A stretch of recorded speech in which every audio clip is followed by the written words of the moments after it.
I'm going to walk you through how to get a transfer PIN from T-Mobile. Whether you're switching carriers or simply need your PIN for other reasons, this quick tutorial will guide you through the process smoothly. Let's dive right in. First, you'll need to open the T-Life app on your mobile device. If you haven't already, make sure you're signed in using the primary account holder's login credentials. This is important because only the primary account holder has the authority to request a transfer PIN.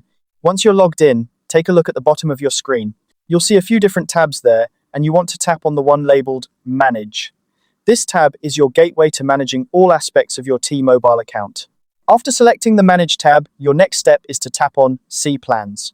This will open up your account details, giving you an overview of your current plans and options. It's like having your entire T-Mobile account in the palm of your hand. Now, you'll see a list of phone lines associated with your account. Choose the specific phone line you wish to transfer. This will open the device details page for that particular line. It's crucial to select the correct line, especially if you have multiple lines under your account. Scroll down a bit, and you'll find a section labeled All Account Settings under the Additional Tasks section. Go ahead and tap on it. This will reveal more detailed settings for your account.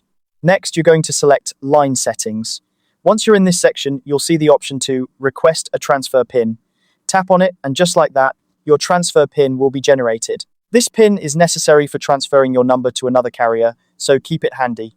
And that's all there is to it. You've now successfully obtained a transfer PIN from T-Mobile, ready for your number transfer to another carrier.